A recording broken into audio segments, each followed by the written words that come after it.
Welcome to the Quaintrelle Podcast. There are 3 different types of radiation: alpha, beta, and gamma. What does this technology do? It's like, well, what can you do with electricity? I just survived 30 years HIV positive. I'm certainly not going to let a bread little thing like a brain tumor derail me. When I got to 29 pounds, I was so tired, I just collapsed.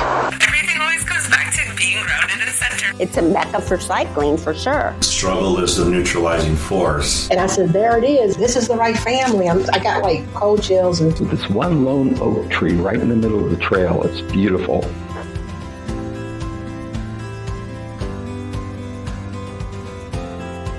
Hey everybody, welcome back. Today marks exactly 1 year of podcasting. It has been one of the most interesting years, sometimes stressful, but mostly it's been fantastic. And the lessons to me are obvious, just in listening to the maturation process of each episode, from the early ones where it's completely obvious that I'm proceeding without a compass, to finding my voice and confidence in later episodes.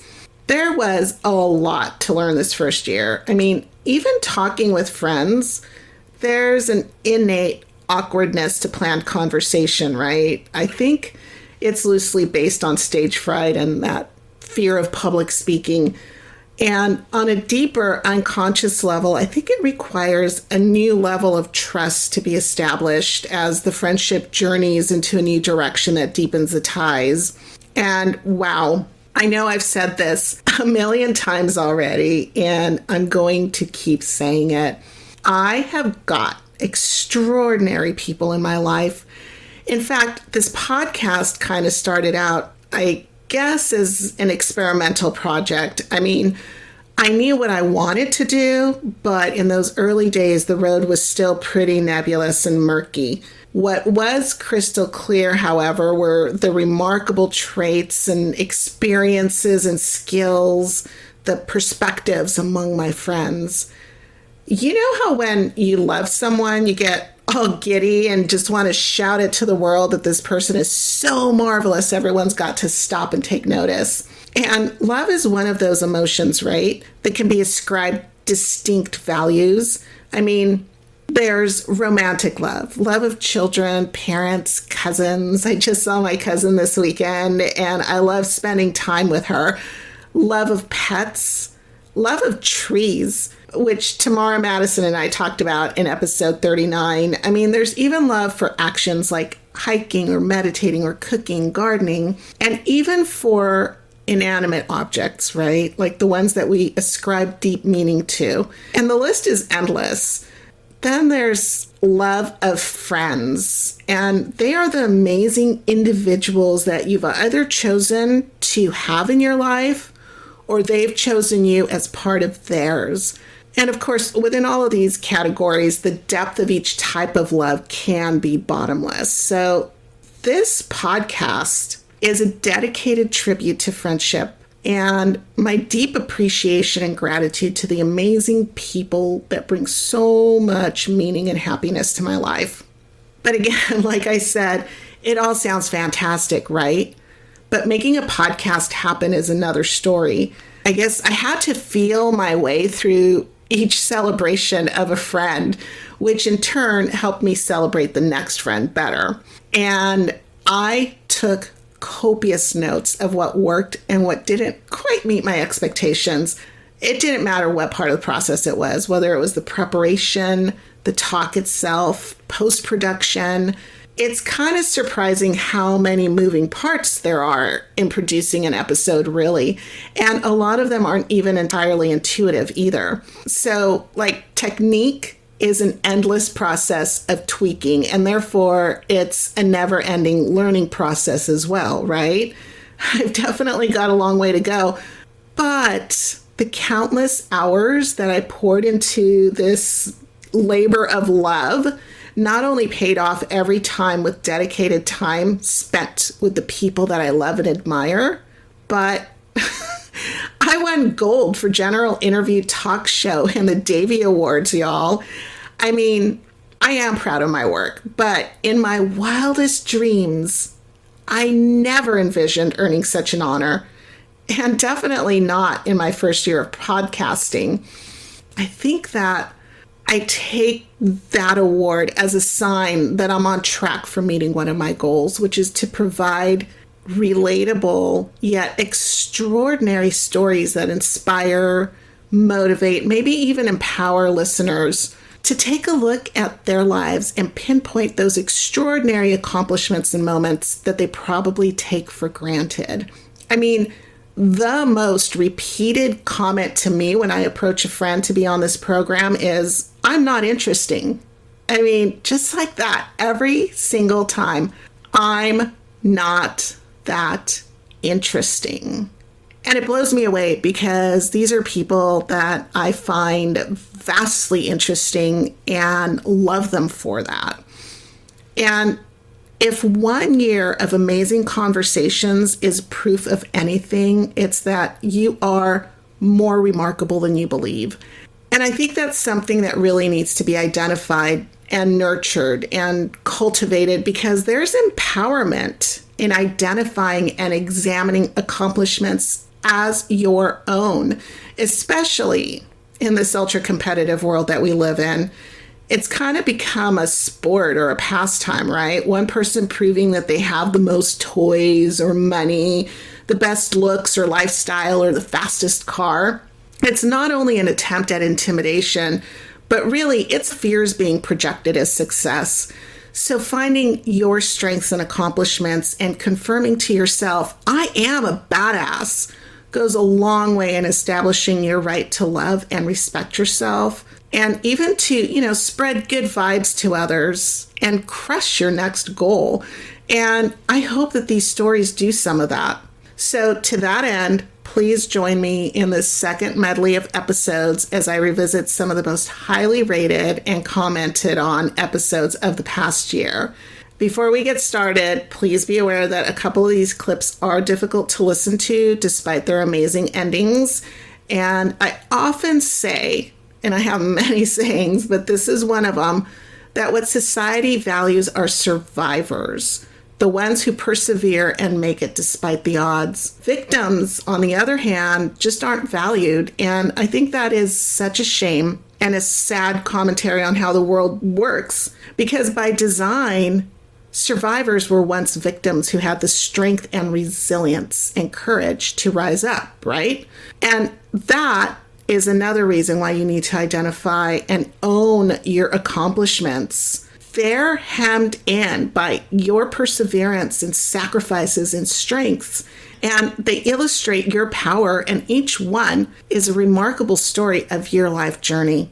So please grab a cuppa and join me and my friends, Asian recording artist Soup Pha, retired Coast Guard Hospital Corpsman Senior Chief Petty Officer Walter McKinley Lewis, Director of Education at the Los Angeles Arboretum, Brooke Applegate, writer and deep thinker, Chris Sullivan, poet, Tamara Madison, yoga teacher, therapist, and life coach, Maureen Deering Davis, musician and activist, Stephen J. Morris, and Dr. Stacy Betancourt, who is an arbitrator, mediator, and life coach. In these various and wonderful, in the company of friends, talks. Up first is my talk from episode 31 with my dear friend Soup Pha, who is a recording artist, entertainment TV host, trusted ambassador to the royal family of Cambodia, a humanitarian, and an amateur historian of Southeast Asia. Please be aware that this clip does carry a warning, as it covers his father being a survivor of the brutal Khmer Rouge invasion of Cambodia. So it is hard to listen to in its honesty and devastation of the Cambodian genocide, which occurred under Pol Pot's dictatorship between 1975 and 1979. So I'm super Wherever. excited to be here to share my story and to jump into details about what's going on in the world and what's specifically going on in Cambodia. So I'm really happy to dig deep into that with Sylvia here. Yeah, let's get into that, because last night, as I shared with you earlier, I started to watch They Killed My Father First, which was about the Khmer Rouge invasion of Cambodia. And what it really made me realize is that I don't think people think about Cambodia and the other countries as much, because when we talk about the war in Southeast Asia, it is always Vietnam. And Cambodia, of course, is one of the bordering countries. It is a country that got a lot of the brunt of that war. I believe, and correct me if I'm wrong, there was a casualty of about 20,000. I want to make a correction. The figure is actually between 1.5 and 3 million people who were killed during the Khmer Rouge. Yes, definitely a fact. A lot of the people that were executed were doctors and nurses and intellects, aristocrats, musicians, because what happened in the Khmer Rouge was the Pol Pot came into being because he wanted to bring Cambodia back to its original state, which was just farmers and having no education, no music influence from outside countries. So, you know, France and Europe was such a huge influence, including America, on the music scene in Cambodia. It became like a rock nation, and they were singing a lot of rock and roll music and blues, and he didn't like the influence of that coming into the country. So he made this story about Americans invading Cambodia at the time, so everyone rushed to the countryside, and they were threatened by stories of bombing, which were just rumors by the Khmer Rouge, to get everyone out of the city so they can have more control over the people. So one by one, people were getting executed in the countryside. People were getting murdered and killed, including children, including people who spoke other languages. You know, these were people from Thailand and Laos and Vietnam who were there to do business, who were murdered because they weren't Cambodian. And even if you spoke Chinese, you were murdered. So a lot of my ancestors were Chinese, so they were murdered. Half of my family don't even exist anymore. So it was to hear the stories from my parent, my dad, about what was going on. It was very traumatic for me because I didn't understand why he would have PTSD sometimes, and he would have vivid dreams of what happened. He would remember bodies laying everywhere. So when that film came out, he didn't want to watch it because it would trigger trauma. So for certain Cambodian people, it was just something they didn't want to remember. Of course. But for me, as a second generation Thai, Cambodian American, I had two cultures to learn from both stories. Like my mom's side was more in tune with their country being okay, not having to deal with war, where my dad had to become a refugee and go into different countries. And how was he going to be able to survive with his family not speaking English, coming to America for the first time? So he had to learn English in Cambodia at the refugee camps while they were fleeing the Khmer Rouge at the time. And there's so many stories he was trying to tell me without having to shed a tear because it was so traumatic for him. But for me, as someone who was born here with parents coming from another country that was filled with murders and war and struggles, I had to learn to understand his point of view. Because here I am too focused on being American, you know, going to school like a normal person, having food on the table every day, breakfast, lunch, and dinner, and more. And I never really paid attention to what he was talking about until later in life. When I got older, I was like, okay, so where are you from? Who are you? What's your origin? What is our ethnicity? What languages are we supposed to be speaking? Because I went to college and I started learning about Asian American culture, and that's when I was like, wait, weren't you in the Khmer Rouge? So I was like, well, it's interesting how when you let them tell the story has a much more dark, sinister mask behind it that I had to slowly unmask from him. And he told me one story about he had a horse, and his horse was missing one day, and he was looking for the horse everywhere, his favorite horse that he rode every single day. And he told me that the Khmer Rouge came with the red scarves. They wore this red scarf called a krama. A krama is meant to be a sign of Cambodia, but they made it look really dark by wearing a red and black outfit. So he told me that they came back, they were eating his horse. Oh. So they ate his horse in front of him, and he was traumatized by that moment. But since that moment happened, he was like, I have to be strong. I have to survive. I have to be You go tough. into survival mode, and you do get that trauma. When you're speaking to people who have gone through these brutal times, it is an unmasking because they do want to put it away. The human spirit is survival. We're just going to keep trying to survive, but how do you get over something like that, you know? And I thought it was really interesting, one thing that you said, and, of course we'll come back to this. I've got so many questions while you're talking, but I know that in the majority of wars, the people who are first killed are the intelligentsia of the community. So it is the teachers, government officials, doctors, anybody who might have an understanding of what's going on and perhaps create an opening for an uprising.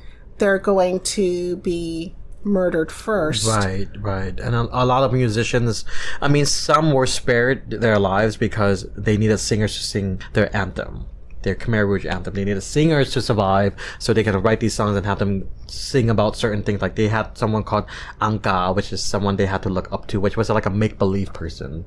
So every day the kids would get up and they would have to salute to this person that was supposedly the higher power.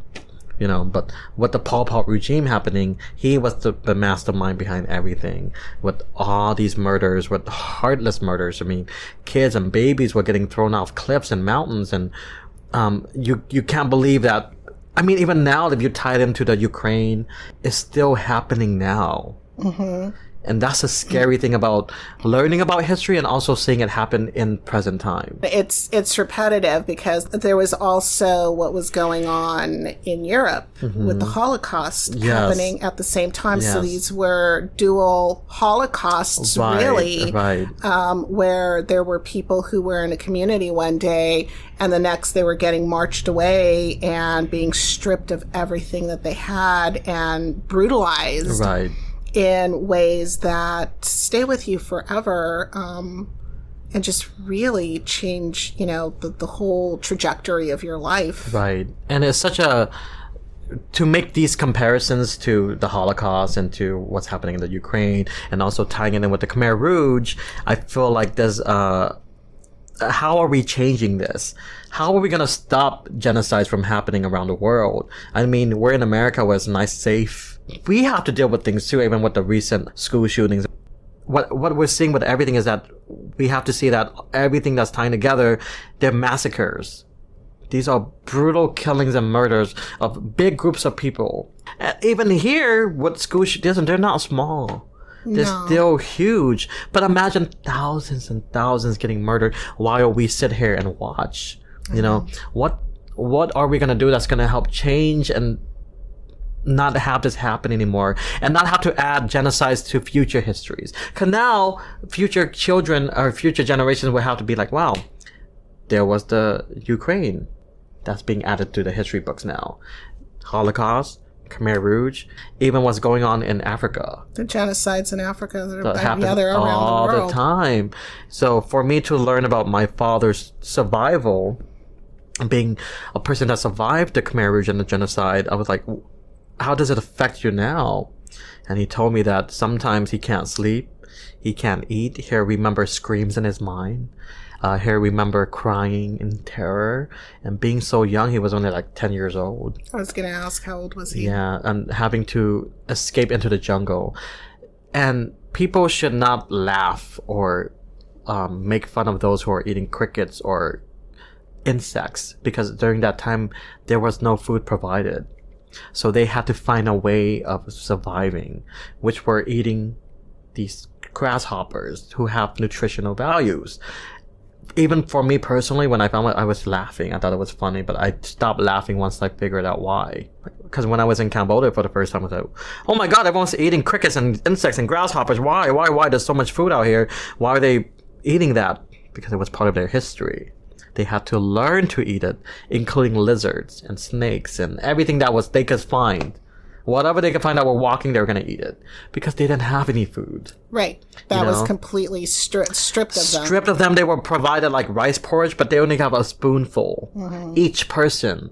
So you were basically being starved to death. You were supposed to die. You were left to die. How long was he in that camp for? The war ended in 1979, and it started in 1975-ish, I believe. 75, 76. Yeah, about 3 years. He was in the camp probably a few months before the war ended, because that's when Thailand opened up their borders. And even at that time, the confliction between Thai and Cambodians, it was difficult too. So how many were Thais let in, even with the Lao? And you have to remember, it's not just Cambodians going through the Khmer Rouge, it's Laos too. They live amongst the Cambodian people in Cambodia, amongst the borderline. So other ethnicities were being murdered and killed and brutalized. My god brother, he experiences with the Khmer Rouge, but he is of Thai Lao origin. But they have been through that war, and when Vietnam invaded, they pushed all the Khmer Rouge out. That's what I've learned in history. And it's, even speaking now is such a sensitive topic that even if I misread a certain thing, I will get criticized. Try to really think about the words I'm going to use, because I could say something and could be completely misconstrued. So I would say now, if I misconstrue any of the history, please don't take offense to that, because I wasn't born there. I'm second generation American, having an opportunity to live in America because my dad had been through the Khmer Rouge. And so anything I say, like I said, should not be misconstrued, because I'm still learning. So for me, it's all about listening to the facts and what truly happened. So for me, it's everything my dad told me. That's his experience. Everybody has their own specific experience that they've been through. But the story that my dad had given me is what I'm basing my facts on. And it's what he lived. So that's the only perspective that he has to provide you. Was it his whole family at the time? I mean, what was life like before the Khmer Rouge came? They had a great life. His dad was a lieutenant that ran the village, and they own a farm, they have a business, but they lived in the countryside. So their life was very easygoing. They worked hard, they came home, they ate a lot of fish, they had a lot of lakes nearby, they had little mini stores. It was nice, it was calm. But when the Khmer Rouge came and destroyed everything, it shook everyone's life apart, and he was still very young. So he had a bigger brother that died from, not specifically murder, but from starvation. So he had an older brother that passed. He had a total of 12 siblings, I believe, and half of them got murdered and died from illness or sickness. And I think about 6 is left over now, which they all managed to survive the Khmer Rouge. And what about grandparents? His parents survived, and they all came to America. So they were at the refugee camp in Thailand. And from Thailand, my dad learned to speak English, and he learned to speak Thai. But my grandpa spoke Thai already, which is why I can multicultural. I can speak Thai, and I learned how to speak Khmer in about 6 months when I was in Cambodia.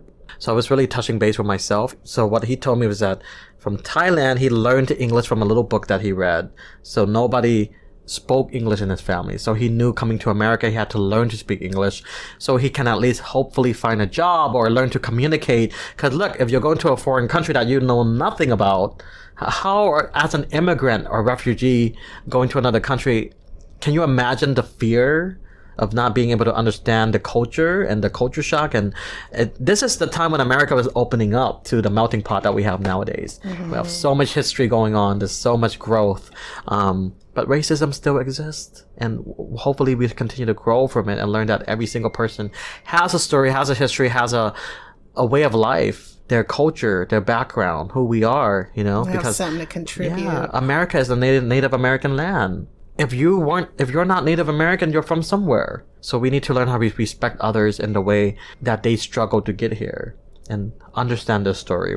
They contribute such a huge part of America and who we are today. Up next is a clip from episode 32, my talk with my dear friend Walter McKinley Lewis, who is a retired Coast Guard Hospital Corps Senior Chief Petty Officer. In this clip, we talk about his SARS rescues, which also come with a warning because some of them are difficult to listen to due to the description of injuries or the tragic situation that he came upon. So please be aware of that, as well as his time as a medic and doc on the Ice Cutter Glacier, which traveled to Antarctica 3 times while stopping at some of the world's most amazing ports. Enjoy. I was making rank along the way.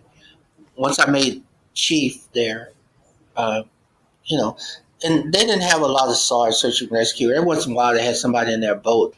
I remember one of the SARS reports, there was one of the yachts going in a circle. So we went out, they dropped me on the boat, looked down in the Burton area. That was this guy laying down the stairs, and he was twisted. And I knew it had happened. He had fell. And it's pretty obvious his neck was broken. And it was just him. And I was like, good thing I knew how to stop a boat, Right. How shocking, right? Yeah, shocking.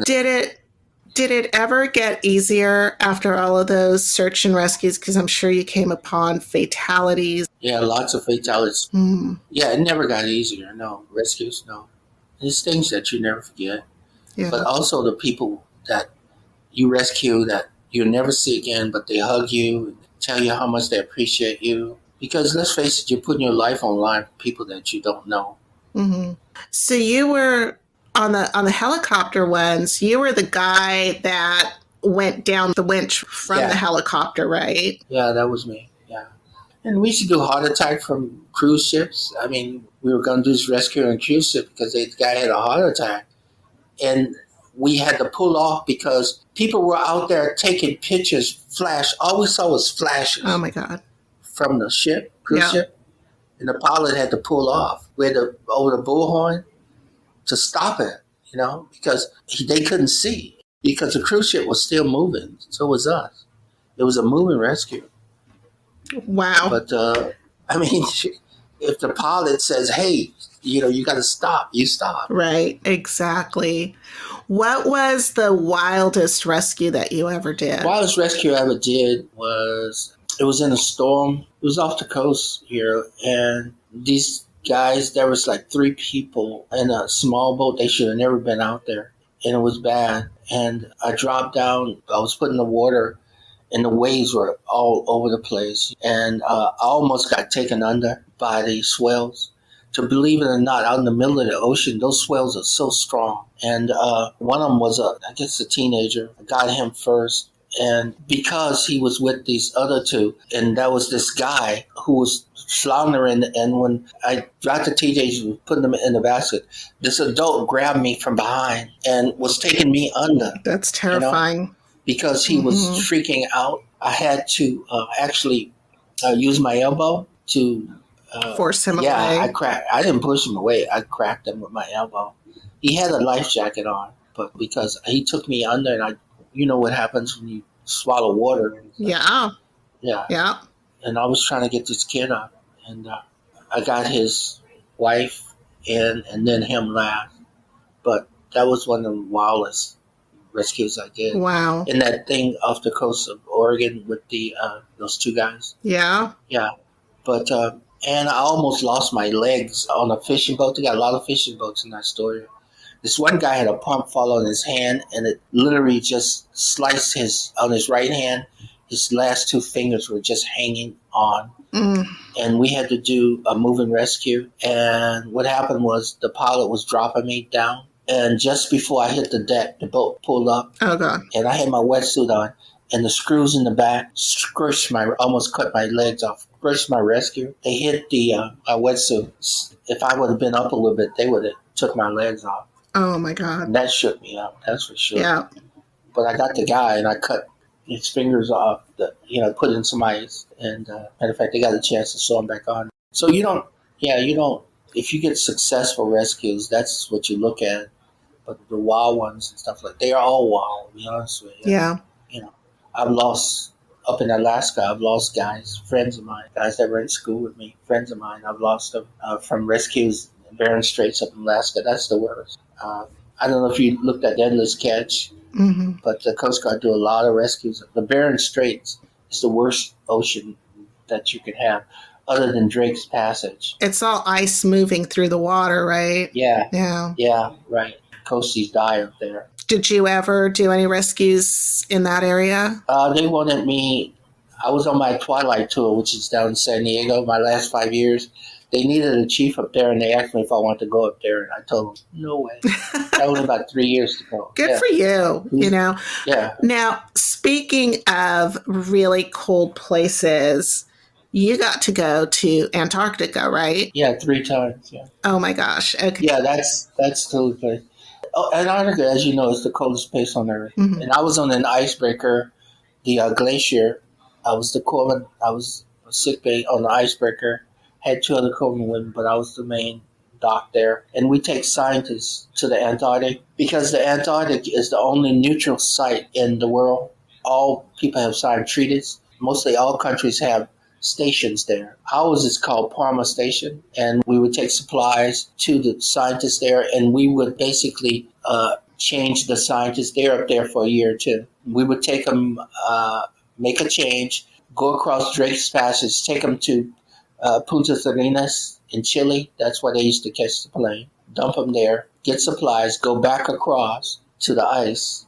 And we had to cross the roughest ocean in the world. Look it up. It's called Drake's Passage, discovered by Sir Francis Drake. It's where the Atlantic and the Pacific meet. It's rough for 2 days. All you do is you're in the rack. There's no hot food because the ship is rocking. The waves are up to, you're talking about 15, 20-foot waves, maybe higher than that. But Drake's Passage is 2 days. You're rocking and rolling, trying to get across there. And once you hit the ice, it's okay because it's smooth. But it's a mess. 2 days. And we're up in sick bay because guys are getting cut. Guys are in engine room getting burned. It's a 2 days of hell for us. Yeah, this says here, June 18th, 2015 is the last stats that they have. At that time, there were 20,000 sailors had lost their lives there, and its waters hold more than 800 shipwrecks. Yeah, that's Drake Passage, all right. But good thing we were on the glacier. We were the first ship to take women to the Antarctic, and she was on the helm. You know what a helm is? That's there in the ship. She should have never been on there. And the ship took a big 50-foot roll, and she let go, and she slammed into the iron bulkhead, broke just about every bone in her body. Oh my goodness. We had to turn around and go back to Wellington because she almost died. And we had to use the helicopter to fly her into Wellington because she was that bad. She was pretty tough, but, you know, it was bad. And we got her back to Wellington. It's amazing. But Drake's Passage, yeah. It's rough. So you crossed that 3 times. 3 times, yeah. I was only supposed to be on the ship 2 years, but I was in the Twilight tour. Like I said, I was going to retire. Then I wanted to retire in San Diego, and I always wanted to come down here to this air station. And they told me that because they were going to decommission that ship. If I was to stay on there an extra year, they would give me San Diego. So it was worth it to me. Plus, look at all the ports you pull into. That's one of the reasons I want to be on an icebreaker. Look where we go. We pull into Fiji, New Zealand, Australia, Tasmania, South America, Hawaii. We take our training in Hawaii. That's south. When you go south, you stop there. We stop in Chile. It's a tour, a world tour. I love Fiji. We stop Fiji. And we have friends in New Zealand. When we pull into New Zealand and Australia, it's just so funny. They're used to seeing the glacier there around Christmas time. When we pull in Australia, they have all kinds of people waiting there on the pier for us. All kinds of people. Wow, the welcome committee. Yeah, and they invite us to their homes and for Christmas and everything. And we pull into Sydney. So if you want to see the world, get on an icebreaker. But you got to spend time up in the Antarctica. It's beautiful up there, but it's, like I said, it's the coldest place on Earth. Yeah. We used to play football on the ice because in the Antarctic, there's no polar bear. It's only penguins and killer whales. When you break the ice, the killer whales will be following the ship for breaking the ice, and the penguins will be scattering, And the killer whales would just jump up on the ice and slide and get the penguins. It's like watching something on the National Geographic, but killer whales would follow the ship. And we would stop, and you could go down, but you had to worry about whiteouts. When you hear the horn go off, a whiteout is like when you see in the desert and you see a sandstone coming. Mm-hmm. But that's the way it was in Antarctica. The weather could change in a second, and you look and there's a whiteout, and you don't want to get caught in a whiteout because you would just freeze to death. This next clip comes from episode 33 with my wonderful friend, Brooke Applegate, who holds a degree in anthropology. She is the current director of education at the Los Angeles Arboretum. She's also an urban tour guide, world traveler, professional whimsy maker. She's just an all-around amazing person. And in this episode, we talk about her adventure hiking through the Sapa Mountains of Vietnam. What's made the most lasting impression on you anywhere that you've traveled? That's hard. I think probably the first thing that comes to mind is when I was in Vietnam. I broke off by myself and went to the north to the Sapa Mountains that border China, and they're Hmong villages in these really, really steep mountains. And they have a lot of rice paddies on the mountains and indigo farms. And you can't go hike through those villages on your own. You have to go with a guide. So I booked a guide through something called Sapa Sisters. It was the only Hmong-owned, women-owned trekking company in the Sapa Mountains, because most of them are owned by Vietnamese business people or some Chinese. But the Hmong in that region are kind of considered second-class citizens. So they're still living in tribal societies, and the Vietnamese population are the ones in the city. And so the Vietnamese population, they're the ones that can create the businesses to take tourists through these mountains. So the Sapa Sisters, it's Hmong-owned, but also all of their guides are women, the owners are women, and it's intended to give Hmong women an opportunity to make their own living so that they don't have to rely on their husbands. Because my understanding is that they're still expected to be wives and mothers. And so I was paired up with a guide. She was very charming. I don't remember her name at the moment. But she was a very progressive young woman. And as she was walking me through all of these steep mountains, we'd be walking for a while and then we'd come across other tourists that were there with guides from her tribe, and then we'd be walking for a while and then we'd come across other tourists that were there from guides from other tribes. And so every time we would pass by somebody, she would explain how to tell who was from one tribe and who was from another, because I couldn't tell the difference. They were all in very colorful traditional outfits that were not for tourist benefits. That's how they dress.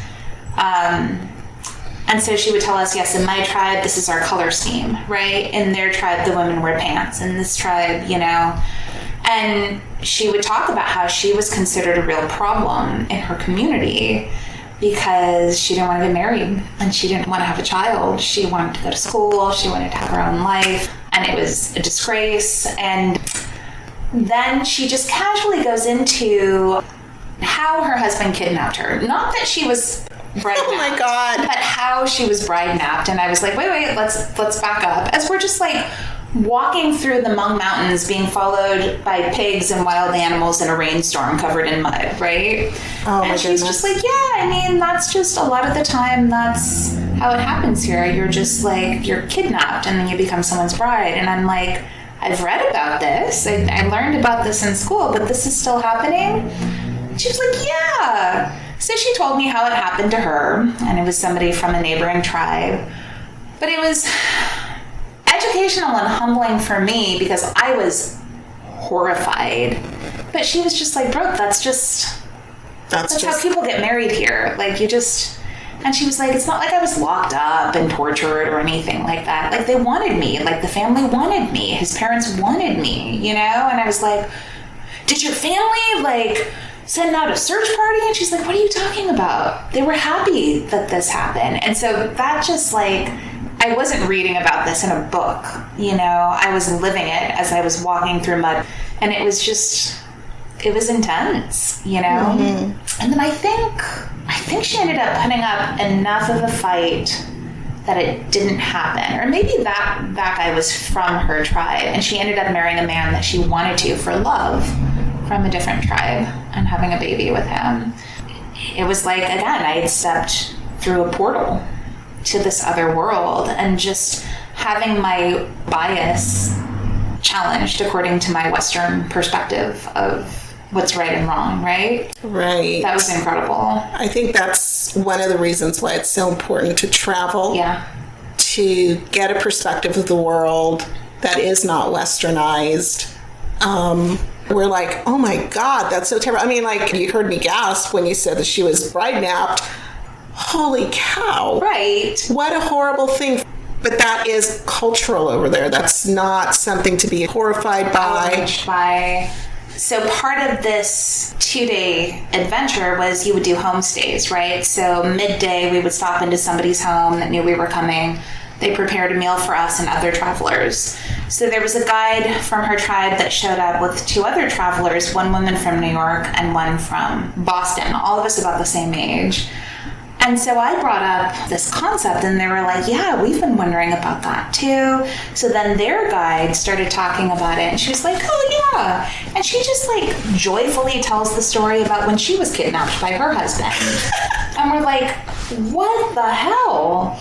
But she wasn't a rebel about it. She was like, yeah, I had always thought he was kind of cute, so I was kind of excited when he did it. And we're just like, son of a bitch. Like, this is unreal. But she's just giggling about it, you know? Customs are so different in so many different places. So that's, I mean, I don't know that that's my most memorable, but that's the first thing that comes to mind. Oh my God, the vegan pho in Vietnam was to die for. Yeah. Again, in the Sapa Mountains, it was our last couple hours, so we were hiking straight up for several hours in the rain out of the canyon.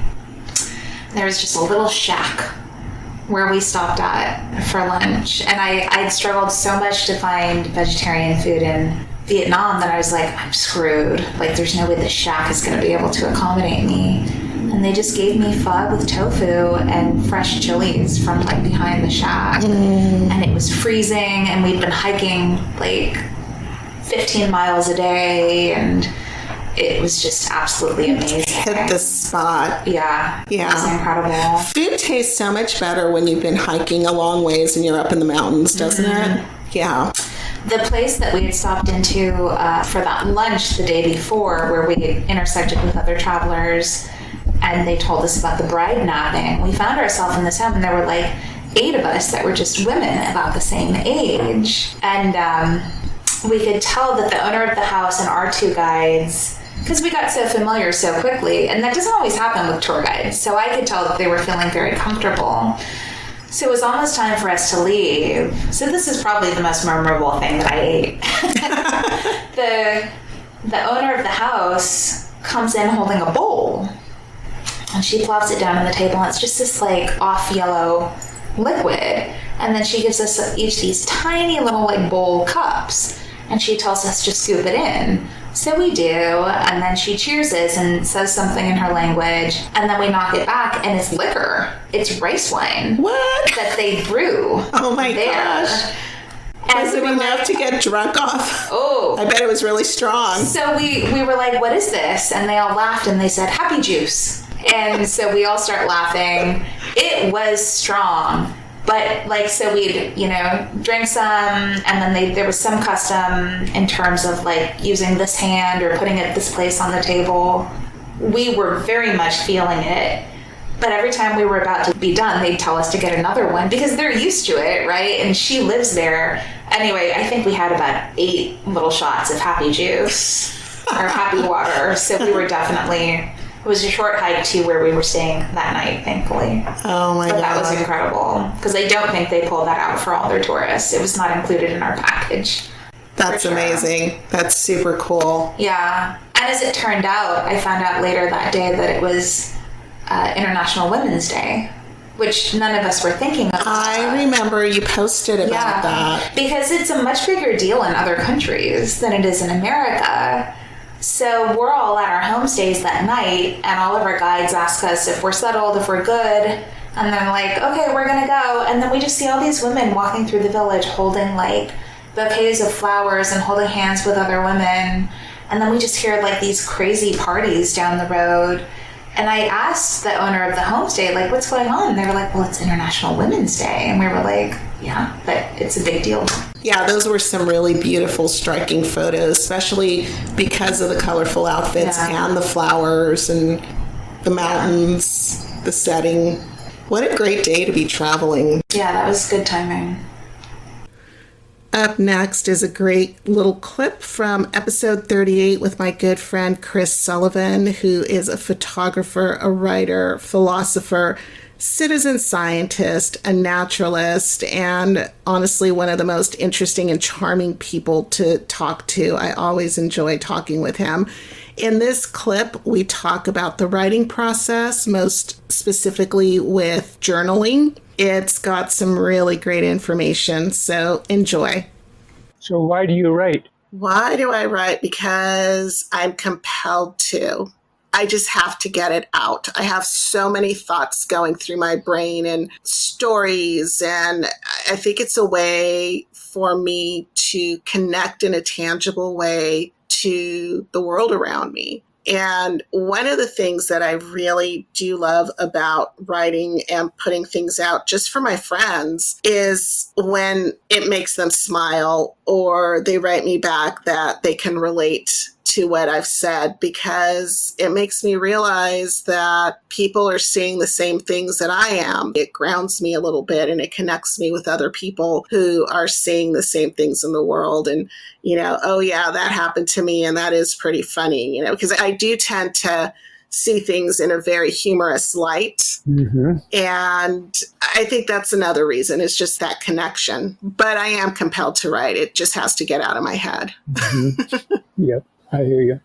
I've been keeping a daily journal now for 56 years. Wow. Most of it is not worth reading, but some of it is. I enjoy it. So for me to write it's just what I do. I bet a lot of it is worth reading. Did you happen to read my story about the journal that I found? The journal? It's not ringing bells. Did you make it available somewhere? Yeah, on Facebook. I was working in automotive for a while. I was not in the parts department, but that's where all of the seating was, you know, so people would forget all kinds of things. And there was no name associated with 95% of the items that were left behind. So they would all go in a drawer. Books, magazines, scarves, umbrellas, sunglasses, you name it. Things that people forgot, with the hopes, of course, that they would remember and come back. So somebody decided this stuff's been in there forever. Nobody's going to come and claim it. It should go in the trash. And the only thing I fished out of there was this journal. And I thought it's probably going to have some nonsense in there. It's somebody's school journal or something. There's going to be algebraic equations or, you know, homework notes or whatever. It was a few days before I got to read it, and it was a man's journal. I don't know who it belonged to. It had been forgotten at least 10 months earlier. I had only been working there for about 4 months at the time. I looked all over for a name, couldn't find a name. And this guy was very organized. So this is a serious tragedy that he lost this journal. He was very organized, and he wrote about having to clean out his garage because he was going to put a shelving system in there. This shelving system was specifically for all of his journals. And he had journals for diet and exercise. He had a journal for his work, and he was certainly an engineer. He worked on some top priority projects for aerospace. So he had a journal for those sorts of things. But then within the work that he was doing, he would come up with thoughts about other things that he wanted to do that were connected to his main work, but were not what he was supposed to be doing. Mm-hmm. So he had journals for that. He had journals for how his marriage was going. He had journals for somebody with a significant illness in the family, tracking the medical, the anecdotes that had been shared about, well, here's what my doctor told me that we should do, or this is unconventional medicine, but it will probably work type of thing. He had a journal for writing implements, and that all sounds very boring. There was additional stuff in there that I don't want to out publicly because I don't want to embarrass anybody. So is this a journal of journals? This was a journal of a lot of different things, but there were huge sections of it that explained what he wanted to do with his journals and what the journals were, and how he wanted to organize them and categorize them. Everything had to do with organizing and categorizing and having individual places for his thoughts and having the individual writing implements for these various journals. I was astounded. It was probably the most fascinating read that I've ever had the opportunity to check out. And I am very, very, it kind of breaks my heart that he lost this journal. Mm-hmm. It's just a hole in his, I'm sure that this is something that he wrote about in another journal, like maybe a journal of loss. And I know this was a significant loss for him. I don't remember seeing your article about that, and I read pretty much everything you put up on Facebook. Mm-hmm. I didn't see that one. I'll find it and tag you on it so that you can read it. It was pretty interesting. But yeah, journaling is one of those things that I think is really important. I used to journal. I journaled a lot when I was younger. And unfortunately, I lived in a household where people like to go through drawers, and they found my journal and it had some very private things in there. And that resulted in a lot of drama. I felt very violated because that was my journal. Those were my thoughts, and it stopped me from journaling forever. That was many decades ago. I was in my late teens at the time. I've tried to start it up again because I know that it is a really helpful practice. Mm-hmm. It's grounding. It also inspires new ideas. It helps you think through various issues. It's a great practice, but I just can't. I probably will do it for one night, a couple of times a year, and then I just give up.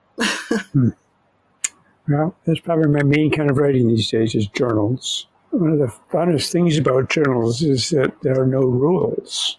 Pretty much the only rule really is dating entries. But I have what I call a one-liner. It's a traditional 365-page journal, and each day I write one line. So if you turn to April 20, you'll see a line that is for 1992, and the next line is for 93, and the next line is for 94. And I filled up one of those books where I've got, I can turn to a single page and I can see a line written every day on the same day of the calendar year, appearing on one page. I have a journal that's a gratitude journal where I write something briefly that I'm thankful for. I have a journal which words are prohibited. Anything but words. Work on a page. I have my main journal is the one I've kept daily for so long now. Journal for reading completions. I have a journal that I call my 10s journal. On each page, I write down a list of 10 things. 10 comedians who make me laugh. 10 encounters with the color red this year. 10 dogs in my life. 10 places I want to visit. 10 places I never want to visit. It's just... They're correlated with each other. So it's not just 10 random things. They actually have a theme associated with them. Well, the title of the page collects them all. So 10 things I've seen through glass. 10 people I've kissed. 10 hotels I've stayed in. So yeah, each list of 10 are related to one another, but they're all different, of course. And what's the purpose of listing 10 things for you? Well, I had a big, fat 400-page journal, and I wondered, boy, can I fill it up with 400 lists of 10? And I did. it's just, I found it to be fun exploration. And there's a special kind of list keeping that is really fun, and that is lists of 100. A list of 100 things seems long. Like you say, a list of 100 things I remember from 1999. A list of 100 things for which I have to be forgiven. List of 100 bridges. And you start on this list and you work your way through, and the recommendation for this kind of journal keeping is that you do it in a single sitting. Oh. And it kind of gets harder after 50 or 60 things. And then suddenly at about 80, some unexpected things pop in there. Like, oh, how in the world did I not think of that? I'll send you some possible lists of 100 things you can do. And that's one of my favorite kind of journal keepings. Yeah. But I don't do it more than 2 or 3 times a year. So, yeah, journals are fabulous. And they're mostly, for me, they're about exploration. And they're ways for figuring out what I feel about something. They're wonderful places to do what Lincoln used to call hot letters. He'd say, you write a hot letter and you throw it away. So a lot of times I'll be angry about something. I'll take it to my journal and write it out without any limitations on what I can say, because nobody's going to read it here. Nobody's going to hear it. Mm-hmm. So I say whatever I want, and I know better about what I felt for having done that. And do you go back and read these and see the growth from, say, something that you wrote in 1980, 1990? Yeah, I do go back and read. Sometimes it's embarrassing. Sometimes it's funny. Sometimes it's amusing to see myself muddling over the same old things here 30 years later. Uh-huh. It's a great resource I've provided to myself. And we're coming up on a clip from episode 40 with my good friend Tamara Madison, who is a poet and educator. She's an artist and a free spirit. And in this clip, we talk about the writing process, which, like her writing, is quite poetic. Enjoy. Is there a process when you write? Earlier when we were talking about the place that dreams go to commiserate with each other for, all the reasons that they didn't get to come true, you jotted down some notes, but are you writing your poems in one fell swoop? Are you thinking about them, or do you just kind of find yourself like feverishly looking for a pencil and paper to write down your idea and then it's done? Wow. Well, sometimes an idea will come to me. Usually it's at night when I'm getting ready for bed, and I'll get an idea and I'll just jot the words down, but I don't bother to turn it into anything because it won't be any good. And I just, in the morning, I'll pick it up, what I wrote, I'll look at it, and then maybe try to write a poem about it. But, a poem is never is perfect, or seldom. I guess occasionally it might be perfect right immediately when it comes up, but that's pretty rare. Usually I'll do a lot of different rewrites, and it'll sit on my desk for a long time, sit on my desktop as well. And I like to have the paper copy too. It's just easier to really think about it than on the screen. Mm-hmm. It takes a long time for the most part.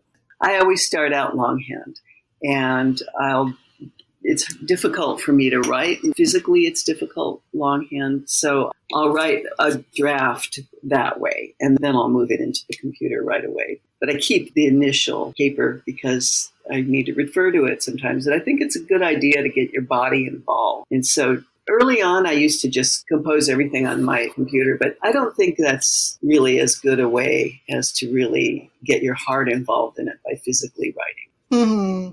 That's interesting. I will write things out longhand sometimes when the idea strikes me, but my mistake is going back to reread it. And then I start thinking, I could have used a better word, or that's not exactly what I wanted to say. That's not conveying the idea exactly. And then I'm scratching things out, or I'm erasing, or I'm finding a different color pen so that I can distinguish between. Oh, yeah. I don't do it on paper that long. Yeah. And as soon as I start doing that, I'm in the office on the computer, just clacking away. I love the fact that you can type something up and just seamlessly go back and change it. And when I first started working, we had typewriters, and I remember that it must have been a Brother typewriter. I was super excited about it, which, makes me sound completely ancient. And I probably am to a lot of people, but it's electric. You're talking to yeah, it was an electric typewriter, and it had 2 ribbons. So it was black on top and red on the bottom. And, you hit a key on the keyboard, and that dictated whether you were going to type in red or black. Mm-hmm. But then it had a whole other cartridge, this second ribbon, which was basically dry whiteout. Right. And if you made a mistake, you could go back and retype exactly the wrong thing. Mm-hmm. And now you could go back and retype over it. It just took forever, but I just thought it was the greatest thing ever. I was the master of that stuff. I worked as a secretary. I worked for a think tank when I was going to school in Washington. And we used to do like huge tables. It was a kind of modeling and stuff like that. So it'd be these huge tables, like on the ultra big paper. And somehow I learned how to do it, just eyeballing it, how to make a table back before word processing. It was really not that hard once you got used to it. But then they'd send it to whoever was paying for it, and they'd say, no, those numbers are all wrong. Change the numbers to this is. Then I'd get this thing back. And I actually learned how to feed it into my IBM Selectric in the right way so that I could actually go back to that line and hit the backspace key and white it out.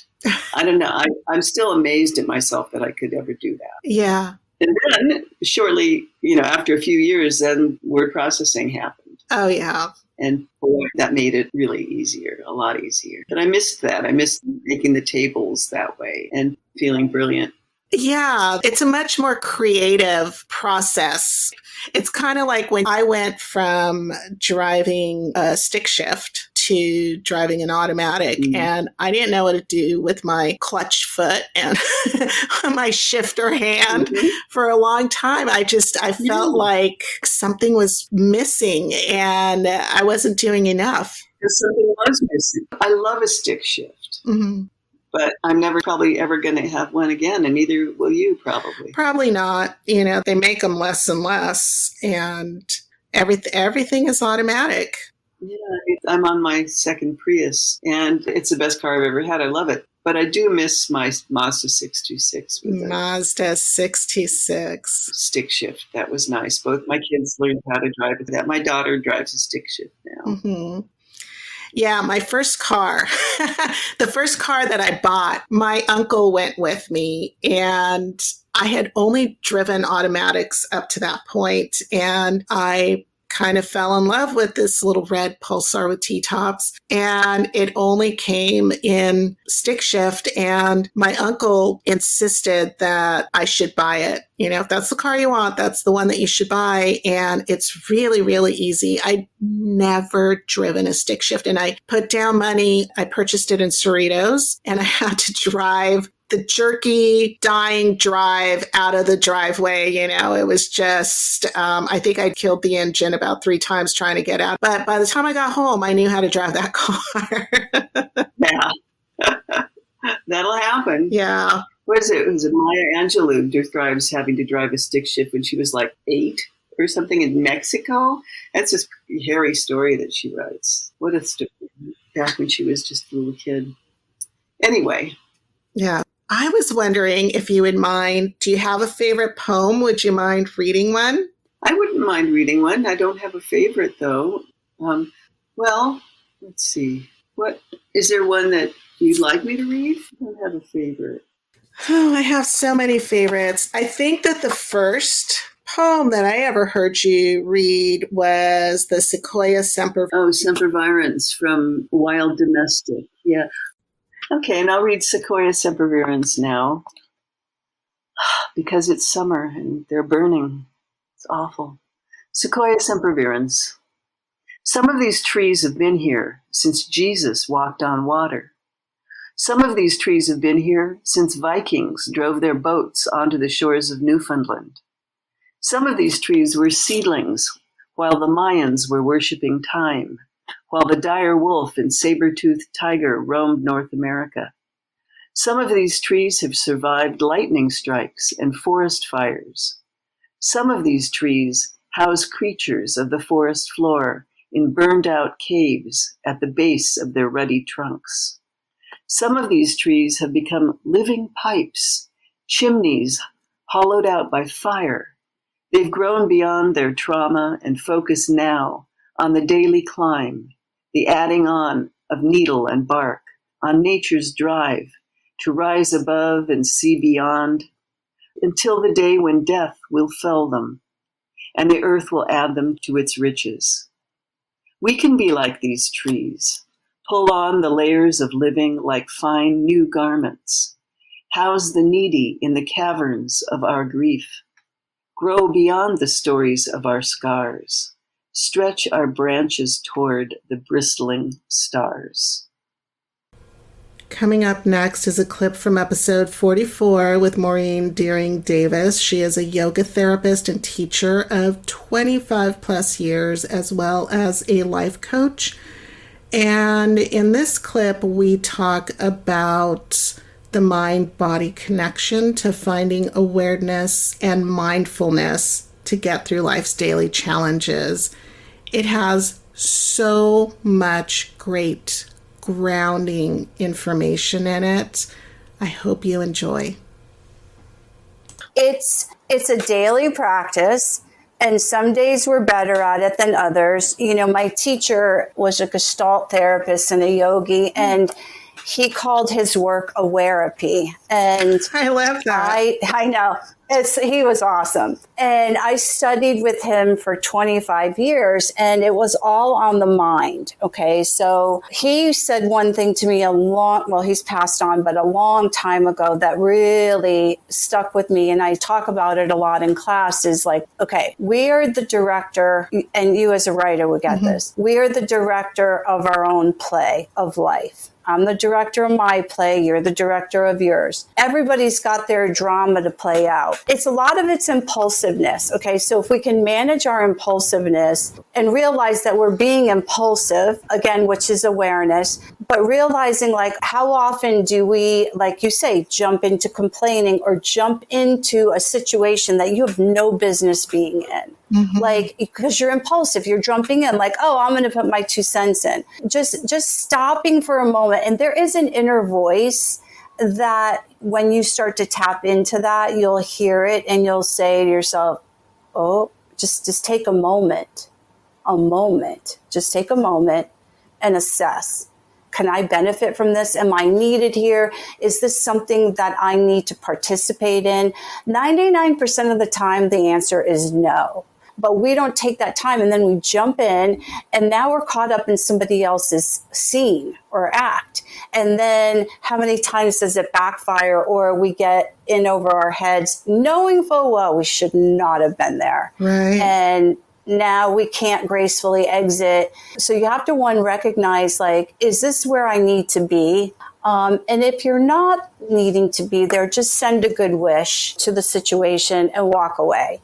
It doesn't mean that you're not seeing it, but it's a daily practice. It's the fact that you just caught yourself and were able to say, hey, you guys, I'm sorry, like that was, inappropriate or whatever.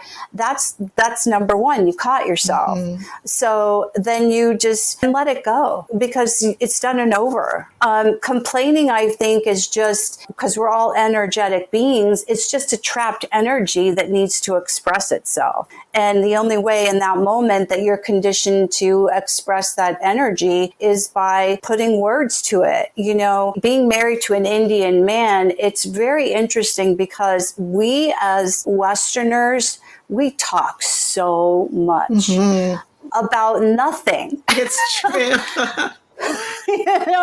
We have so much to say about something so small. We use so many words, whereas they just ask for what they want purely and simply. My experience, they see the good in everything.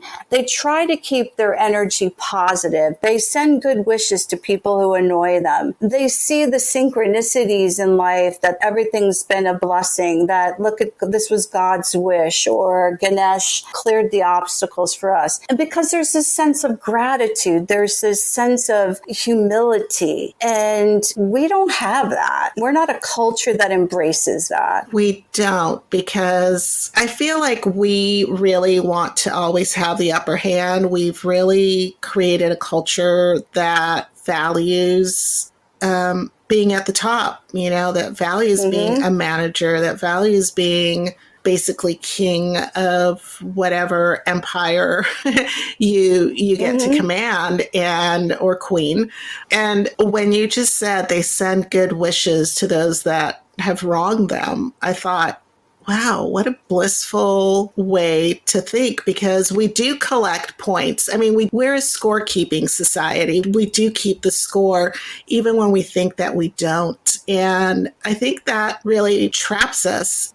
If you have to keep score, all of a sudden you've accepted that role, and that keeps you from pursuing happiness or contentment or meaning or purpose. I always say that contentment or happiness that people are searching for, it comes from having meaning and purpose in life. And if your purpose is just to keep score, you're not going to find contentment.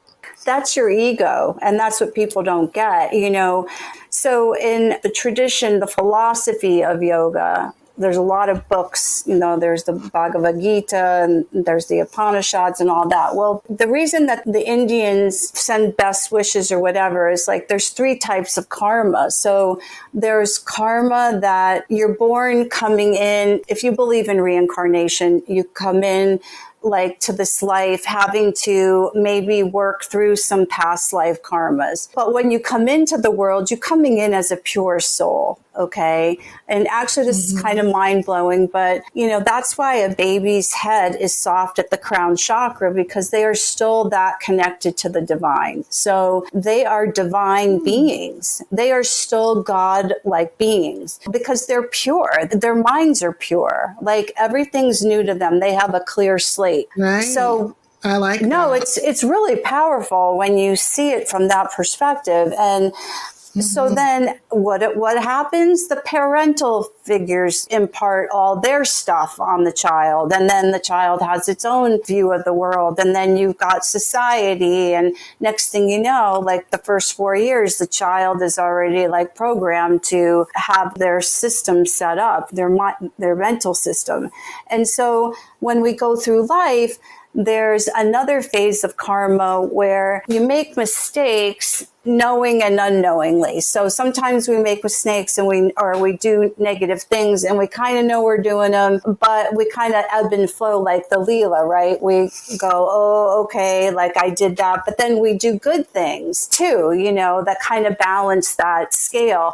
And then the end goal is to clear up those karmas so we become swatic again. So when we're born, we're swatic, we're pure beings. When we leave the body, we want to become swatic. And so we kind of want to enter back into that place. And there's swatic beings, and then a lot of us live in like the rajasic realm, which is like we do some bad things, we do some good things. That's human nature. And then there are some people that just are tamasic, meaning heavy, they're negative, they have really bad energy, and that's just their karma in this lifetime. Now, will they get out of it? Well, their choices will determine that, but most of the time, the end goal is to get back to being swatic. So having been an end-of-life coach as well and witnessing death and being like a death doula, in the teachings of yoga, which I teach, is like a lot of people are 50 and up. And I'm like, what do you want to take to your exit with you? Because what you said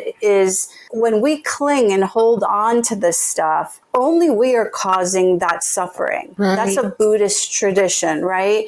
So you're holding on to the negativity. You're the one who's suffering. So why do you want to hold on to it? It's not serving you. So that's why the Indians will just send a good wish, because one, the deed has been done. If they hold on to the negative feelings around that, then they're the ones who are creating negative karma for themselves. And then they're imposing suffering and pain. So only you can release yourself from that. Nobody else can. Right. Right. And if you're holding on to that negativity and pain, you're also causing that in others. Oh, totally. Right. Hurt people. Yes. How does somebody who leans more towards, I'm trying to use these terms right, and I don't know if I am, but somebody who leans more towards being SWATic deal with people who are more tamasic? Was that the right word? Because, we're all interacting with each other. And as much as you want to, at least I know that this is the way that I view the world is, I just kind of want to embrace everybody. Right. There are personalities that cause friction. And that happens to everyone. So how do SWATic people deal with tamasic people? And then do SWATic people upset tamasic people? How do they deal with the SWATic people? Well, I think to answer your question, how do we get along, I guess? Yeah, well, one, I think when you understand who they are and that sometimes people can't help it, this works for me because it's a mindset, right? Mm-hmm. When I see people who are maybe tamasic and have negativity and are very narrow-minded, they're not inclusive. They're like have blinders on. I just look at them and one, I have compassion for them. Two, I realize that they can't help it. They are a product of their environment and their upbringing. And they're ignorant in their evolution. And that's not meaning they're stupid. They don't know any different. And some people don't want to know different. My dad was a great example. Like, he was hard. He was not open to any of this kind of talk, very closed with his feelings, and kind of at times a jerk. And the only way that I could learn to be with him was to understand and have compassion. For one, he wasn't interested in growing as a soul. And I just would say, okay, well, you're just going to have to come back and do this all over again. And that's your issue, not mine. But in the meantime, I just would have to also pick and choose times that I had enough energy to deal with him so that I wasn't drawn into his tamasic negative energy. Or react to it more than anything, like get my feelings hurt, feeling that he was too abrasive. He just would say things that were mean, but he didn't mean them. It's just who he was. So I think when you have an understanding of who those people are and then try to show them through your actions, be a teacher to them. Like, be a teacher to the people who are negative around you by showing up. Yeah, and it can be really easy to absorb that negative energy into yourself, and I know that that's happened to me on occasion where, somebody just really upset me, and I have gotten so much better at it as I get older to kind of put a divide between my energy and other people's energies when, they're threatening to bring me down or to upset me. I don't succeed every single time, but I do catch myself asking the same question, why did that person make me feel like that? Like, what about that person? Because it's not the person. Nobody can ever make you feel, who was it? Eleanor Roosevelt, right? Nobody can ever make you feel like a victim, I think was her saying. I'm going to have to look that up, but it's a really great saying that she had about that. It's within you accepting it, accepting the negativity from somebody else.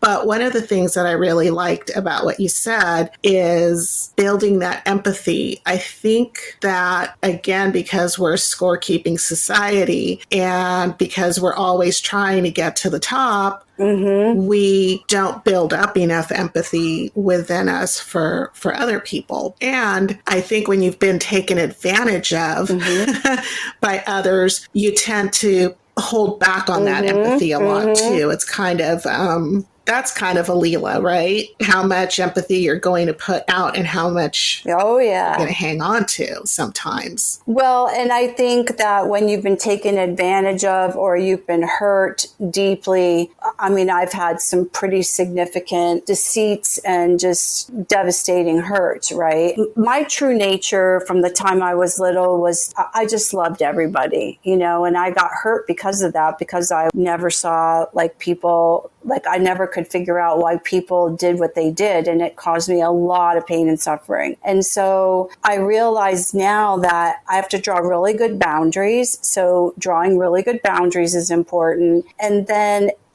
it's always a process. Like each disappointment and each hurt, you have to process to get over it. And do you truly ever get over it 100%? There's always work to do. But again, if you're holding on to it, then again, you're the one who's suffering. But everybody who we have a response to, I feel we have to ask ourselves, like, what is it about them that's triggering me? You know, and sometimes it could be we're exactly alike. Like people they used to think that I was bitchy, and because I came from a pretty well-known family back east, that I was a rich bitch.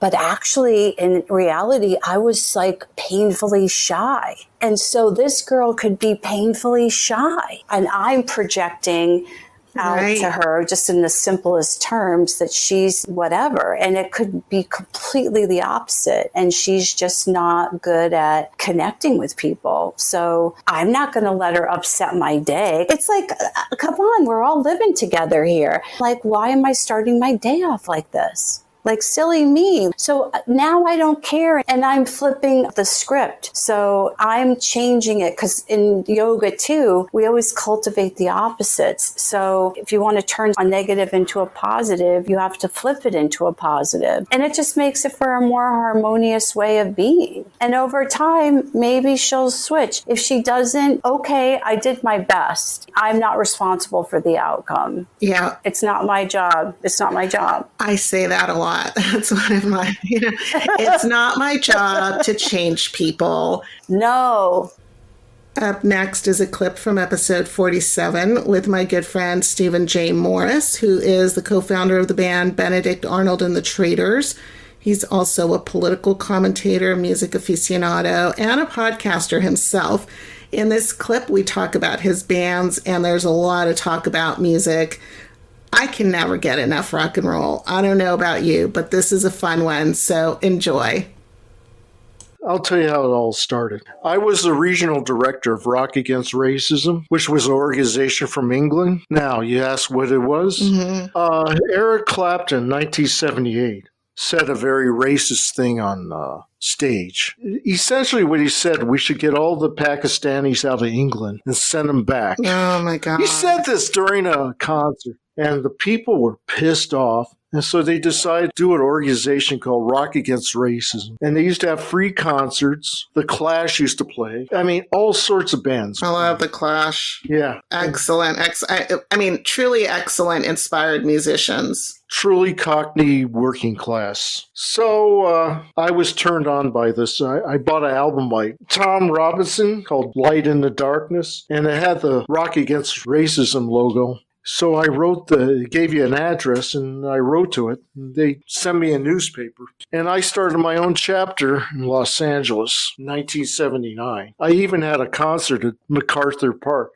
Free concert. Oh, wow. Yeah, free concert. 500 people showed up. Wow, nice. Yeah. It's a good showing. It was going really well until the cops came up. The chief says, "You'll have to shut it down, son." I said, "Why?" "Their permit says only till 3 o'clock. And there was about 800 people going, more. I had to shut it down, which was the hardest thing I ever had to do. Wow. I thought we were going to have a riot or something. So anyway, that organization went on, and I decided that we should start a band that represents Rock Against Racism. And we used to meet at Plumber Park in a room in a recreation center. One of the guys said, I asked, what am I going to name my band? And then he was telling me about Batman. Remember that show, Batman? Do. They had a fictional band on it called Benedict Arnold and the Traders. The whole band. Oh my gosh, really? Yeah. So we just. This is the one that would come on every day. Yeah. Like after school. Right. So they had a band called Benedict Arnold, and the whole purpose of the band was to brainwash kids into crime. So I said, oh my God, that's hilarious. That's where we got the name. Then I did some research years later. There was a band in 65 called Benedict Arnold and the Traders. They were a surf band from Brooklyn. So we went on, and 1979, there was a hostage situation. A couple students, Iranian students, took some American diplomats and held them hostage. And all of a sudden, on the radio, the rock stations were all these novelty songs. Like they would take songs and change the words to them. Like Barbara Ann by the Beach Boys, they changed it to Bomb, Bomb, Bomb, Bomb, Iran. Mm. And then on the campuses, students were attacking Iranian students. That was it for me. That was pure racism. So I took my notebook and wrote a song called Fuck the Hostages. And it stayed in my notebook for a year. And then I introduced it to the band, and I had to change it to Kill the Hostages. And the song did really well in the underground. The first station that did it was KPFK at midnight. The second was Rodney on the Rock. He played it. And before I know it, the whole country was hearing it. That's what I'm going to be known for the rest of my life, was that song. I even got reviewed in the Yippie paper, a big one-page review. Wow. But then we put out our second EP, and I used to send it to these punk zines, fanzines, and the first review, and the name of the EP was No More Heroes or Gods. The first thing the critic says, disappointment, because we were experimenting with other type of music. I did a ska song called White Boys Singing Ska. They didn't like it. So then that was the end of the Traders. A lot of adventure. Did you have a lot of concerts? The best one we ever did was in Pomona. We went to this youth center, and we were playing in this, I don't know, it looked like one of those places where they used to sell plumbing supplies. That's how big it was. So we started to play, and all of a sudden, a shower of spit comes on us. We were getting spat on. I'm surprised I didn't get a disease after that. Oh, my. And then the slam dancing. But there was only 65 kids there. Now, were they spitting on you because they didn't like you, or was that a thing? That was thing. That like, instead of clapping, you spit? Yeah. That was a punk thing. That's so gross. It is. I had to take a shower. Gosh. Then my guitar player was drunk, and he was driving me home. Oh my gosh. And I'm not a big believer in God, but I was praying that I'd get home all right. Yeah. All the Christians come out in the foxholes, right? Yeah. Or something like that. Everybody in a foxhole's a Christian. Yeah. Did you play any like multi-group concerts, like, a festival or anything like that? After the Traders disbanded in 82, we became the Antinomians. The Antinomians. And that was a Christian sect in the 17th century who believed that they were anti-government, but they think the only ruler of the world was God. So man's rules couldn't apply to them. So it was sort of like an anarchist cult, the Antinomians. So we play, and nobody knew how to pronounce it. Nobody knew what that meant. Yeah, I'd never heard of that. Yeah, Antinomians means against the law in Latin. So we became the 100th Monkey. And I didn't choose that name, but that was. I kind of like that name. Was it a punk band as well? No, it was a neo psychedelic band, otherwise known as grunge. Grunge, the 100th Monkey. Yeah, I like that better because I'm thinking antinomians, and I'm thinking nomenclature, something like anti-name. Yeah. 100th Monkey. There's a more logical connection to it for more people, right? Yeah. I have a story about the Antinomians. We went to Pomona again, and we were playing.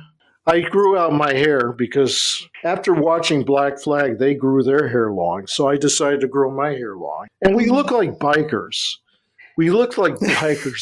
So we played, and all these skinheads show up. And they're giving me the finger. They, fuck you, kick your fucking ass, you fucking white hippie. So I was yelling back at them. Oh, no. And my bass player came, and he stood by me to protect me. You know who that bass player was? Who? Pamela's brother. Oh, wow. He was very protective over me. Oh. That's how I met Pamela, by the way. Anyway. Wow, really? Yeah, he was. So would she come to your concerts? Yeah, I first met her in the 100 Monkey when we played the Ice House in Pasadena. Uh-huh. So, yeah, I really loved that band because we could have freedom, creative freedom. That was the experimental band. And I never knew that we were doing grunge. I never knew that. Wow. Yeah, so... I know you recently, speaking of grunge, you recently posted about the Doors being the original grunge band, or goth. Yeah. If you heard their first album, it sounds very negative. It's just dark. It's a dark album. Yeah, I think they had a lot. Even their more popular songs had a very deep, bassy, kind of morose sound to it that they never really got away from. Yeah. But the Soft Parade, they try to go commercial there. I saw the Doors rehearse, too. Mm-hmm. When I was going to Fairfax High, I used to get these jobs, temporary jobs. And I was going down Santa Monica, and I came across this building. And I looked, and I heard this music playing, and I looked in, and there was Ray Mazurek sitting there and the rest of the Doors. I go, whoa, Jim wasn't there. Then above me, the door opened on the staircase. It was Jim Morrison. Wow. He looked at me, smiled, then went back in his room. Wow. I still have that picture in my mind. See? That's cool. Yeah, well, I mean, local band right during that time period where, they were transitioning to become really big. Were they big at that time yet? Yes, they were. They were. A lot of people, after they put out that Soft Parade album, people saying, sell out. Mm.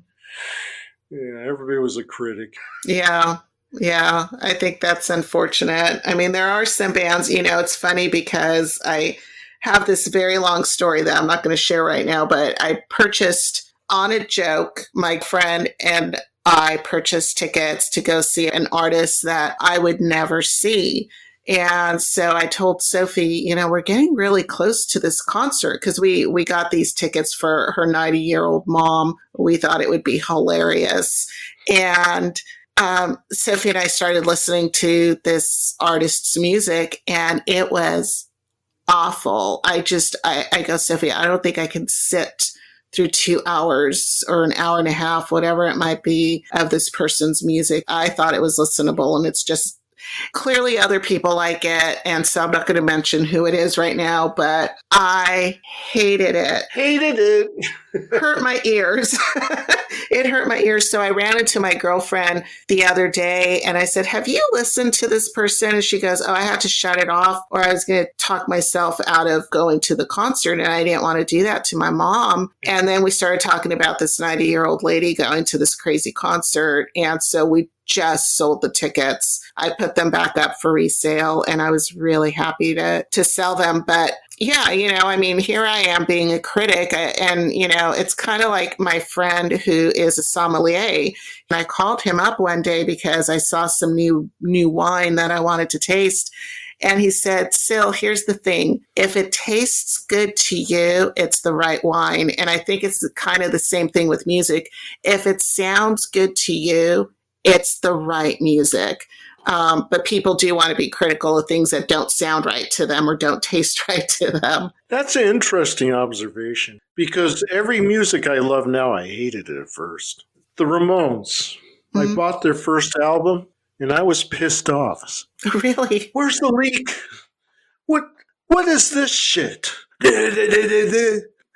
Little did I know that I would love it. And I use the same chord progressions. Wow, really? But, yeah, I couldn't stand the Sex Pistols. Now I love them. I think there's a lot of bands I had love at first sight. There was, like the Rolling Stones. Mm-hmm. But yeah. And they've lasted through the years, the Rolling Stones. You know, their music still sounds good. It didn't age like, you know, again, going back to the Doors. When I hear the Doors, I hear 1960s. That's right. You know, it doesn't have that currency value, that relevancy to it any longer. I mean, it's relevant in terms of if I want to get into a 1960s mood. But a lot of times when I have love at first sight or at first listen for a band, it peters out pretty quickly. You know, I listen to the song maybe 10 or 12 times and that's it. I'm ready to move on. But I think there's some bands, like you said, with the Ramones and with the Sex Pistols that you don't like when you first hear, and then the understanding clicks in because there's perhaps a complexity level to that music that you didn't understand at first, and now you do, and so it stays with you, and you actually kind of grow the love of that band over time. That's right. Everybody's different. You know, I hate to use that cliche, but it's true. That makes you a unique person. Exactly. This last clip is from episode 49 with Dr. Stacy Betancourt, a lifelong friend of mine since childhood. She's also a life coach, a divorce arbitrator, mediator, a trauma coach, a language arts teacher. And in this clip, we are talking about overcoming traumas and recovering from them with confidence, deep inner strength, and an optimistic focus on the future. Enjoy. You just mentioned your practice, and earlier you mentioned your dissertation and getting your degree. There was a big break in between there because, you know, for the listeners, I should mention that we went through school together. So we've basically known each other, at least from junior high forward, because I don't think we went to the same elementary schools, but then Stacy and I were in so many classes through high school. We were. So there was a big break from college. It took you a while to get to the point where you wanted to get a doctorate. So what was the impetus behind that? Well, first of all, I've got to say, because my junior high and high school years were so tumultuous, I want to thank you for always being kind to me. Oh, that means a lot. You were always very kind. You were always very kind to me, where not many people were. And I've heard from some of our male students, of course, high school, we're all stupid, but very much so. So many of them expressed that they thought I was pretty, and they thought I was a fun person, and they thought all these things. I'm like, why didn't you tell me?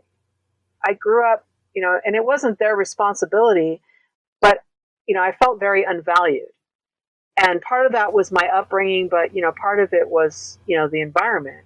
So I want to thank you for always being very kind to me. Always saying hi, always, just being there, I never forgot that. So I appreciate that. That makes me feel so good. I was just talking, just a few days ago about how mean I was to a particular girl that we went to junior high school with. I was just like terribly mean to her because the cool kids, in quotation marks, the cool kids were mean to her, and I wanted to be part of the cool kids group. So I was mean to her, and she didn't deserve any of this meanness. But I went out of my way to be mean to her one day, and the PE teacher, gosh, I don't remember. We had a male PE teacher in junior high school with dark hair. I don't remember his name. I'll have to think about it. He walked over to me, and he happened to be nearby, and he walked over and he looked at me and he goes, no, Sil. And I I was surprised that he was right there, and he goes, you don't have to do that. You're better than that.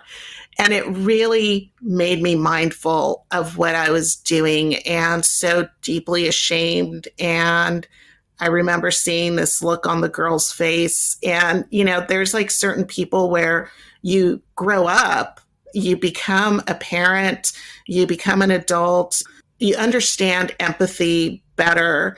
And you wish, at least I do, I wish I could go back and find out where this girl is now so that I can apologize to her for whatever amount of time. To me, it was just a couple of weeks of me being mean. I never ended up with the cool kids because they ended up treating me like they treated that girl.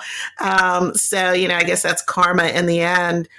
To me, it's, a couple of weeks, but to her, it was just unbearably long time, I'm sure, just to have one more person being mean. So, to be honest, it makes me feel so good to hear that I was kinder than my memory imagines that I was, because I always just think back to that moment and I'm like, I was probably like that all the way through high school and all through junior high school. Like you said, we're all so dumb at that stage. We don't know how to control our hormones that are coming in. We're growing up, our brains are literally going through this metamorphic process. We're trying to deal with our peers, keeping our grades in school at a level where they're supposed to be.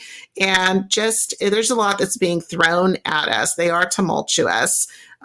So I'm glad that there was some kindness within me that made a difference. It's wonderful to hear that. Well, definitely. And as far as my academic journey, it's kind of funny. I did not go to school. I tried very hard to avoid going to school. The year I was graduating, my mother said that I was not smart enough. Just get a job, go get a mall job, because I was going to get married early and have children. Mm. And I did get married at 23. In fact, days after my 23rd birthday. But yet, the children never happened. And actually, in retrospect, I'm glad, because I would have made a lot of mistakes. I would have been equally abusive. The cycle would have been bad. So I'm glad I was not able to have children. I think that's where I believe in a higher power knows better than we do. Mm-hmm. So whatever higher power you subscribe to, believe in, I think they really know what's going on. For me, I went to my father after that. My older brother's adopted. I was my father's only child that he created with my mother. And he looked at me, and it was in one of my thinner moments, and I had the long, blonde, beachy hair. And he touched my hand and he said, "Oh, sweetheart, it's a good thing you're cute. You're just not smart enough." Oh. That hurts. And that was like, wow, I was my father's only child. I mean, my brother is his son, no question. But I was created by this man. And he didn't even tell me I was beautiful. I was cute. Mm. And that carried me. And then, other comments about 4 more years. And I took a lot of certification classes. I mean, if I could tell you what I'm certified in, you'd crack up, and we don't have enough time. But, I kept trying to avoid college. So I would take a certification class because 4 more years. And finally, one day I caught myself saying this to someone. I was almost 35 years old, and I realized, oh my God, how many sets of 4 years have passed? And how many more am I going to let pass? Early on, I got a job at a jewelry store, which gave me a false sense of security. At 19, I had credit cards. I ordered my first car. Ordered it. Oh my God. Talk about a rush. I ordered every piece of that car. And I didn't realize the difference between having a career and having a job. Right. And so, when I finally realized, oh my God, what happened is I was working for a major hotel chain, and I was up for a very large position And I used to answer this executive's complaint mail. And I was in Salt Lake City. They were in Virginia, yet people thought I sat outside their door. And I was commended, got awards. And when it came down to it, they said, we like her. She's an industrious worker. She's trustworthy. She's fantastic with conflict resolution. But we can't pay her this without a college degree. Mm-hmm. We just can't. So someone who did not know the company ended up not staying very long because they didn't understand the core values of the company. It didn't work out. But at that point, I realized I need to go to school. So I went to school. I started going to school for business, realized this was not in my heart. And at 35, I walked into Citrus College, very humble, took my placement test, and started my journey. The arrangement in the household was school was my full-time job. I was to get at least a B average and finish in 4 years. Well, I almost had an A average, finished on time, including my credential, did it all in 4.5 years with no college background. Wow. And then got a job in education, became a teacher, and teachers started losing their jobs. Well, I lost my job. I was laid off. I jumped into a master's degree, finished the master's degree, got rehired, could not afford the student loan. So I said, well, I'll just go for my doctorate. And now I'm a PhD, and it's funny now because I've reached the other side of it where I go back to getting certifications because I'm so overqualified in so many facets of my life, adding arbitration mediation. But what's ironic in all of this is I never knew I was smart. Neither of my parents believed in me. When I would try to do my homework as a student in high school, I was accused of hiding in my room and hiding from my responsibilities. And I still managed B's and C's. In college, I was a straight A student all the way through. Most of the time, A's and B's complete, because you couldn't do anything or move on unless you had A's or B's. And I did it.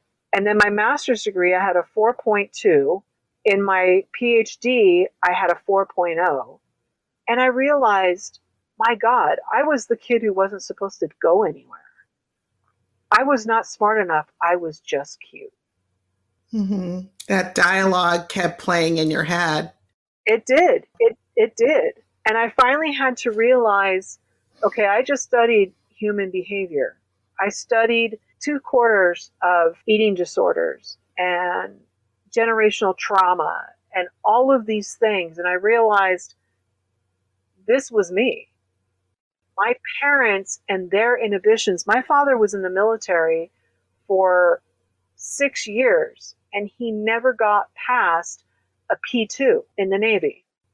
He had dreams, but he didn't know how to go after them. So he turned to alcohol and died of alcoholism. Mm-hmm. My mother always wanted what was on everybody else's plate, and that's both figuratively and literally. If you ordered something from a restaurant and she ordered something else, she would try to bring her fork over to your side. And her Alzheimer's and dementia was caused by environmental abuse that she did to herself.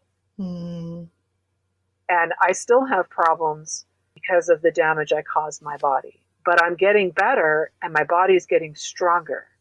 So I am undoing the damage. And I'm, it's that kind of thing. I'm so much stronger than both of my parents. I see so much more that I can do for others.